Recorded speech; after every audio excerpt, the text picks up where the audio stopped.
हनुमान चालीसा का दूसरा दोहा। एक साधारण प्रार्थना नहीं, बल्कि एक आत्मिक विज्ञान है जो मानव चेतना को सीमित बुद्धि से उठाकर दैवी बुद्धि से जोड़ देता है। बुद्धिहीन तनु जानिके सुमिरौ पवन कुमार। बल बुद्धि विद्या देहु मोहि हरहु कलेश विकार। बुद्धिहीन तनु जानिके। तुलसीदास कहते हैं, मैं जानता हूं कि मेरी बुद्धि सीमित है। मेरे भीतर का मन, अहंकार और इच्छाएं सच्चे ज्ञान को ढक देती हैं। यही विनम्रता ज्ञान का पहला द्वार है। जब मन स्वीकार करता है, मैं नहीं जानता, तभी भीतर दैवी बुद्धि का द्वार खुलता है। सुमिरौ पवन कुमार। पवन कुमार अर्थात वायुपुत्र हनुमान प्राण शक्ति के प्रतीक हैं। यही प्राण हमारे शरीर, मन और भावनाओं को चलाने वाली ऊर्जा है। जब यह प्राण संतुलित होता है, हमारी सोच स्पष्ट होती है, भावनाएं शांत होती हैं और भीतर एक नई ऊर्जा का प्रवाह शुरू होता है।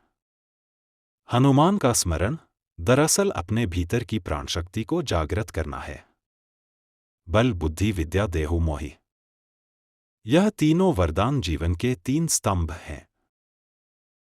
बल शरीर और मन की स्थिरता, कठिनाइयों में भी अडिग रहने की शक्ति। बुद्धि सही को गलत से अलग करने की स्पष्ट दृष्टि। विद्या वह ज्ञान जो केवल जानकारी नहीं, बल्कि जीवन को रूपांतरित कर देता है। और देखिए क्रम कितना सुंदर है। पहले बल, फिर बुद्धि, फिर विद्या। क्योंकि जब तक भीतर स्थिरता नहीं, बुद्धि और ज्ञान टिक नहीं सकते। अंत में तुलसीदास कहते हैं, हरहु कलेश विकार।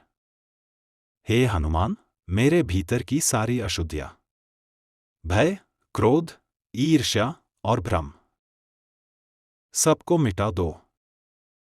यह केवल प्रार्थना नहीं है, यह अंतर्शुद्धि की प्रक्रिया है। यह एक मनोवैज्ञानिक साधना है जो मन को तनाव से मुक्त करके शक्ति और स्पष्टता के केंद्र में लाती है। विज्ञान भी यही कहता है। जब हम विनम्र होते हैं, श्वास को स्थिर करते हैं और भीतर शक्ति और स्पष्टता का संकल्प लेते हैं, तो मस्तिष्क की तरंगें शांत हो जाती हैं। स्मरण शक्ति, ध्यान और आत्मविश्वास बढ़ जाता है।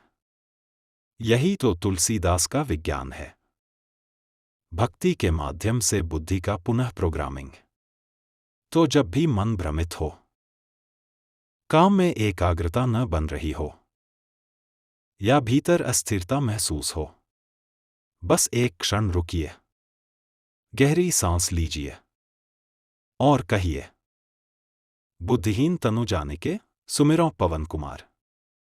महसूस कीजिए कैसे भीतर का हनुमान जागता है, शक्ति, बुद्धि और विद्या बनकर। हनुमान केवल पूज्य नहीं हैं, वे आपके भीतर की चेतना की गति हैं।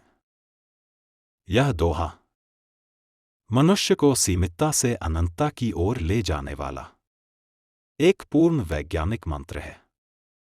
जय हनुमान।